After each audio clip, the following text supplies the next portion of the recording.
Qalinshubada Maraykanka oo qarka u saaran inay qaynimo ku cusubsadaan saddex ay bilyaneer dollar kaga sameynayaan qorshayaasha saliidda Itoobiya.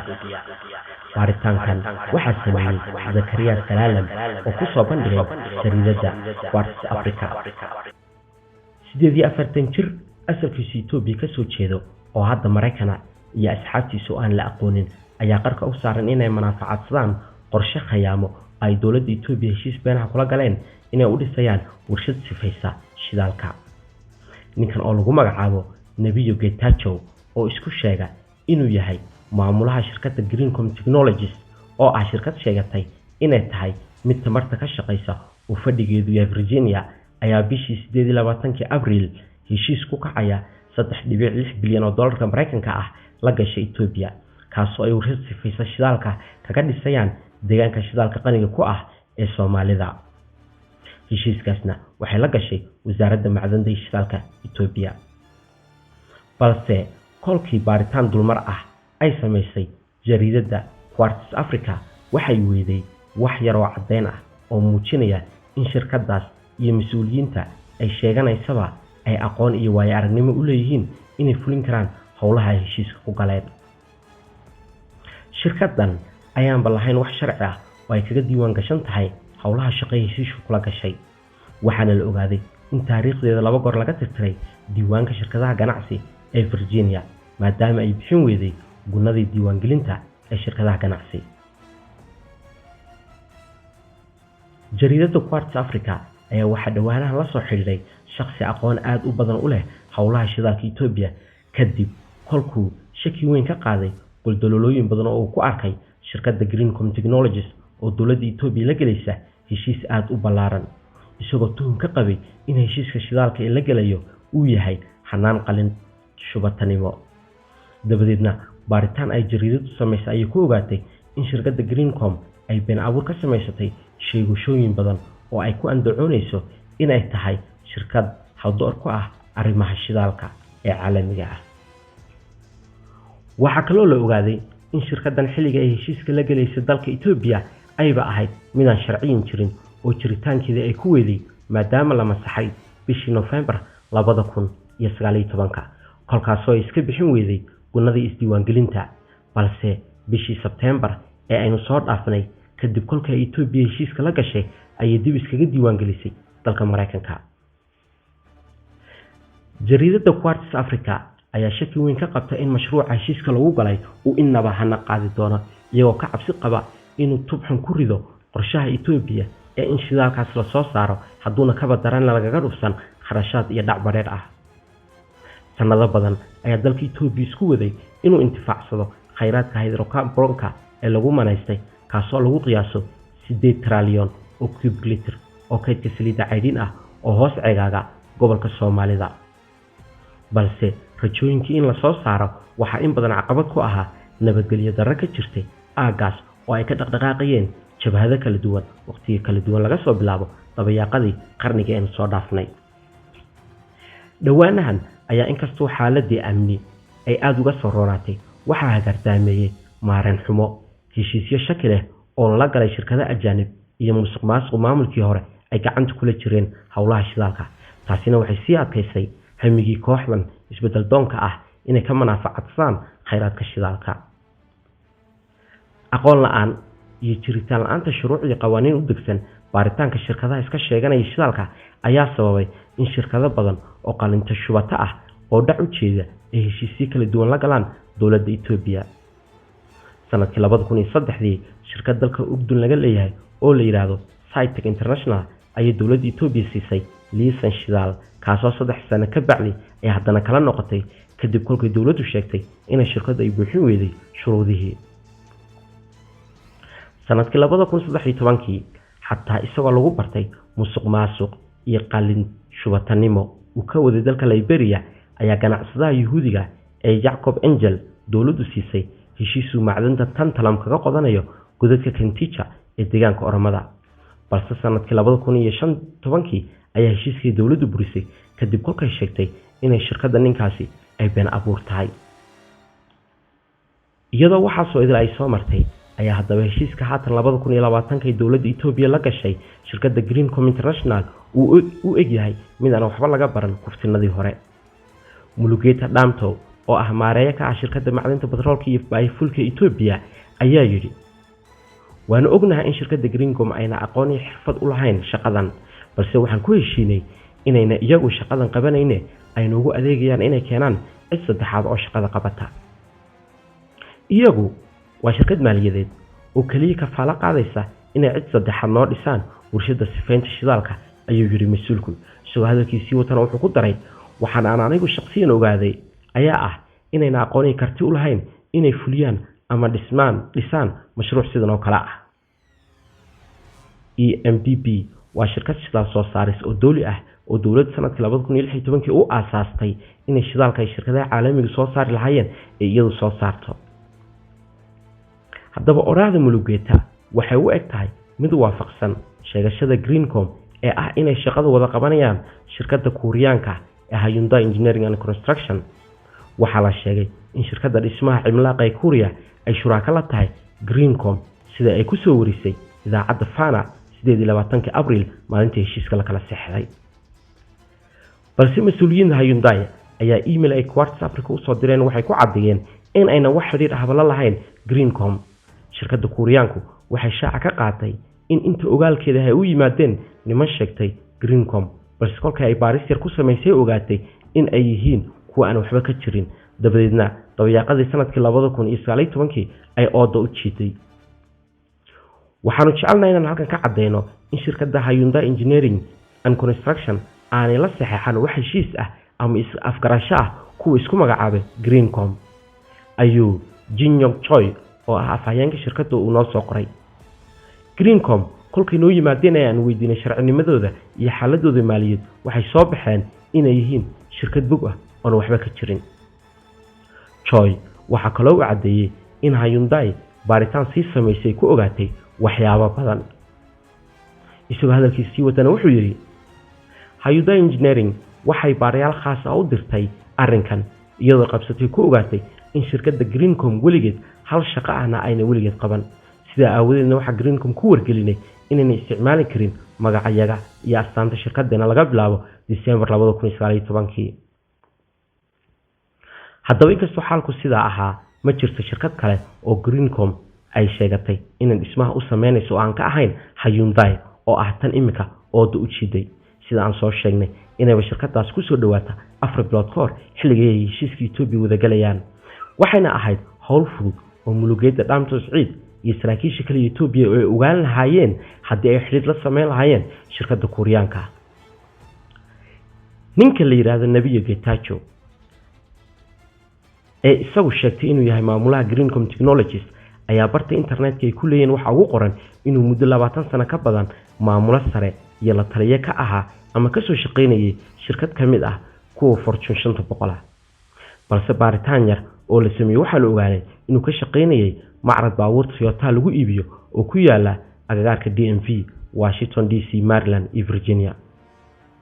Nabiyo waxa markii ugu horeysay saaxadda soo galay isagoo sheeganaya inuu warshad sifeen ah u sameeyo Ethiopia sanadkii 2018. waqtiga mashruuca waxa lagu qiimeeyay $2 bilyan. xilligaa wuxuu qorshe soo wada dejisteen shirkad iyadana Mareykan ah oo la yiraahdo Innovative Clear Choice Technologies ICCT. qorshahaas oo ahaa inay dhisayaan warshad sifeen oo gaaska dabiiciga u bedelaysa batrool dareere ah. xilliga labada shirkadoodba midna xafiis ma lahayn, labadooduba guryo xaasas degan yihiin oo ku kala yaala Virginia iyo Texas ayay ku qorteen liisanka inay xafiisyo u kala yihiin. diiwaanada ganacsiga waxay muujinayaan in labada shirkadood ay midoobeen oo ay mid noqdeen, taasoo uu hogaaminayo Nabiyo Getachew. iyadoo tuunadaas oo idil ay jiraan ayaa ninka la yiraahdo Andarge Baqale oo ah agaasinka batroolka ee EMPP oo bishii Mars 2018 jaraa'idka Reporter u sheegay inuu xafiiskiisu aad u dabagalay labada shirkadood uuna ku arag wax khalada. balse bishii Febraayo ee sanadkan labada shirkadood ee Greencom iyo ICCT ba way wada baaba'een. mid baa tii kale ku biirtay, midii soo hadhayna lacagta diiwaangelinta iska bixin weeday ayaa iyadana la kansalay ilaa Ethiopia la gasho heshiis ay ka hesho xogaa kharash ah oo hadda dib isku diiwaangeliso.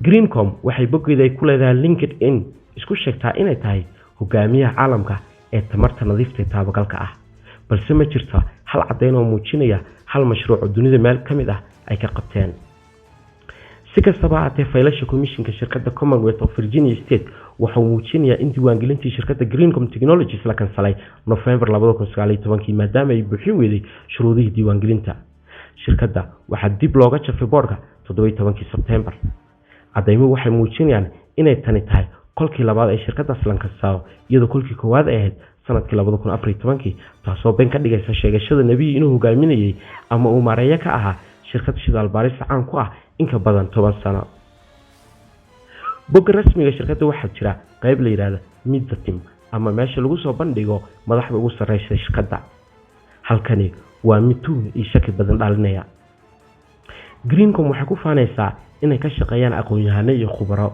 sanado badan ku jiray shaqada shidaalka waxay meesha ku soo taxeen magacyo iyo sawirro dad cadaan iyo Aasiyaan ah oo ay ku andacoonayaan inay maamulkooda ku jiraan sawirro ragad caddo u badan oo suud xiran oo kur ah oo lagu hoos qoray sanado badan shaqooyin kala gedisan ayaa ka muuqda baaritaan yar oo la sameeyay waxay isugu soo shibteen in sheegashooyinkaas oo dhan ay yihiin godad maran qolada ay qaaradda Aasiya ku sheegteen waxa kamid ah inay ku magacaabeen Kay Chungmu inuu 50 sano waay aragnimo u leeyahay ceelal shidaal oo ka qoday Yemen, Korea, Indonesia iyo xataa Mareykanka isagoo u soo shaqeynayay shirkadda caanka ah ee Hunter Oil iyo Koreaanka ee National Oil Corporation kuwaas oo lagu sheegay inuu u iibiyay 23 milyan oo barmiil oo saliid caydina balse ambassador Jean L. Phillips oo madax ka ah Hunter Oil ayaa Quartz Africa u xaqiijisay sheegashada Greencom boggeeda in nin la yiraahdo Ken Chungmu uu u shaqeyn jiray shirkadooda Hunter Oil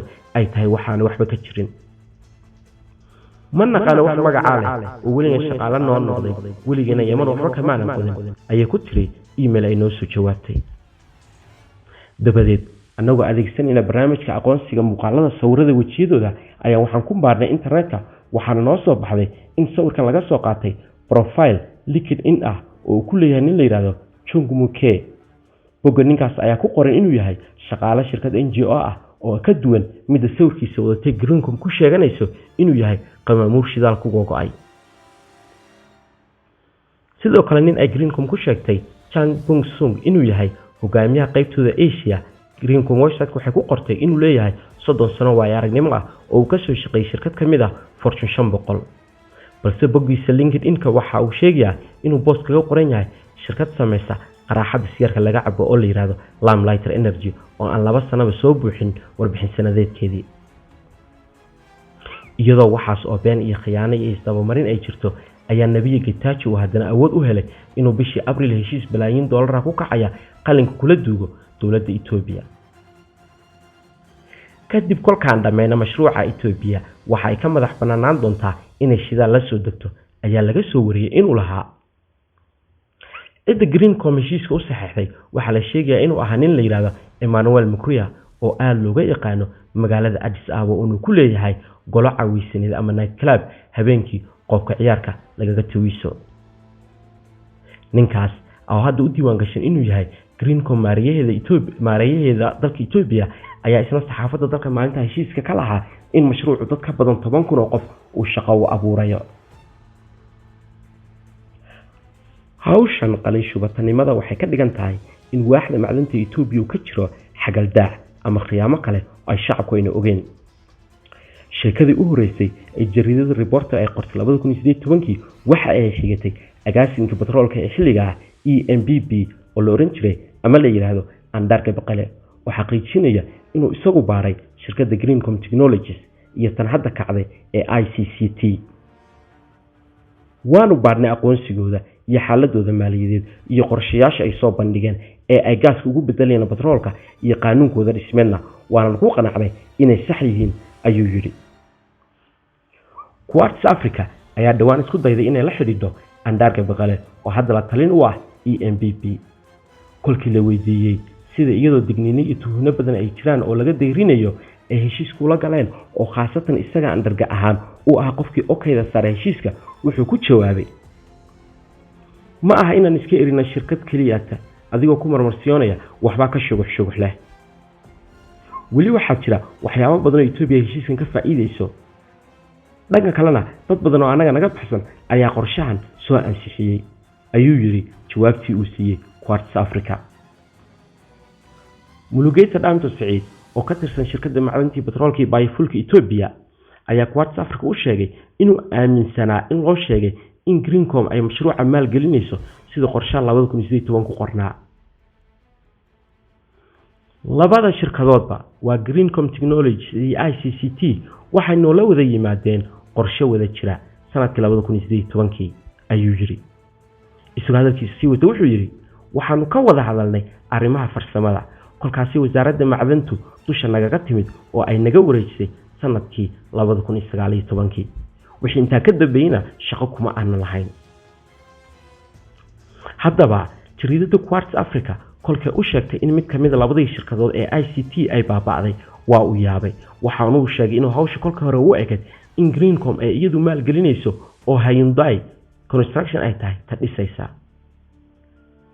kolkii Quartz Africa tirtay Mulugeta been abuurka iyo sawirada beenta ay shirkadda boggeeda internetka ku soo qoratay iyo cadeymihii aan ururay waxa uu sheegay in shirkaddan xagga sare dawladda culays ka soo saareysay.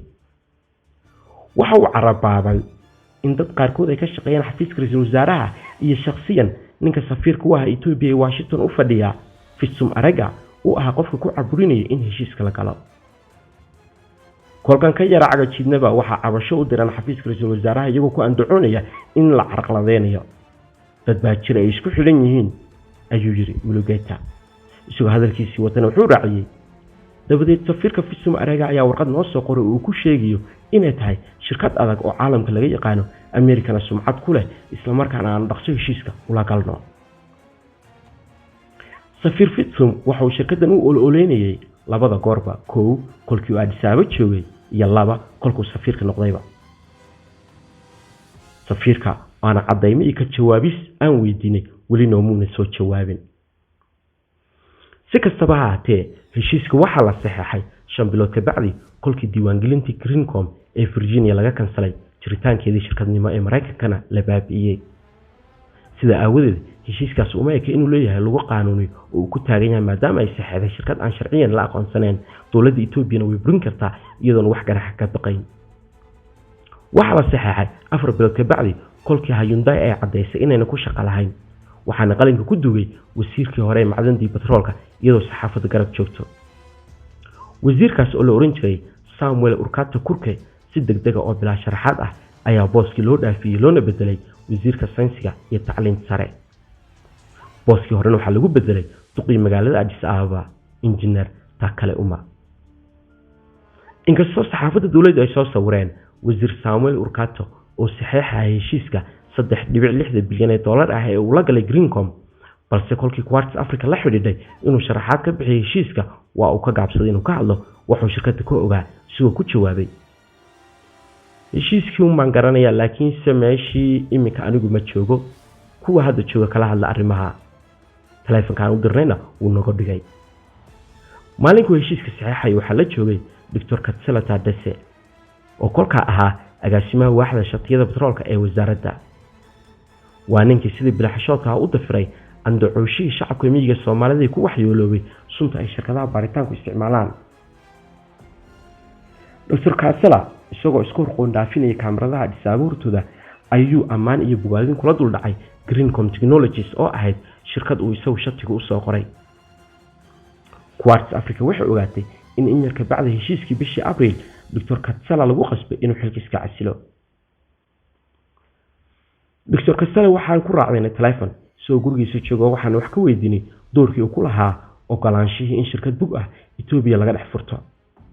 balse sidii Samuel Urkato ayuu isna ka gaabsaday inuu ka hadlaba. weydiimaan oo kale wasaaradda weydiiya anigu kama hadli karo maadaama sharciga iyo ogolaanaynin maadaama aanan hadda meesha ka shaqaynin, ayuu Dr. Katsela nagu yiri. wasiirka petroolka haatan mudane Takale Uma oo dhowr bilood uu meesha jooga ayaa Quartz Africa u dirtay email wax walba aan ugu sharaxayaan xataa linkiyada iyo sheekooyinkii iyo cadeymihii oo dhan ku idiliyiin si uu uga jawaabo su'aalaha aan qabnay heshiiska Greencom Technologies. Takale Uma waa uu dafiray xataa inuu jiro heshiiska idaacadaha iyo saxaafadda dalka ay muddo dhan soo tabinayeen. heshiiskii dhamaa ee 3.6 bilyan dollarka ahaa wuxuu taakal uma kaga soo jawaabay hal jumlo uu ku leeyahay heshiiskaas sheegistaan waxaan ka ogahay ma jirto sida ay ku soo jawaabay wasiirku. xilligan qoraalka qorinay shirkadda Greencom Technologies madaxdeeda kala ah Nabiyo Getachew iyo Warren Negru wali waan ka sugaynaa jawaabaha su'aalaha u dirnay inay ka soo jawaabaan. in mas'uuliyiin ka tirsan dowladda Itoobiya ku lug leeyihiin heshiiska qalin shubatada ah ee Greencom wali ma xaqiijin karno balse waqtigii wuu iska iman. barnaamijkan geedka nabadda ayaan idinka soo turjumay baaritaan uu sameeyay Zakaria Zalalam kuna baxday jariidada Quartz Africa. haddaad sheekadan u bogtay fadlan share dheh asxaabtaada la wadaag.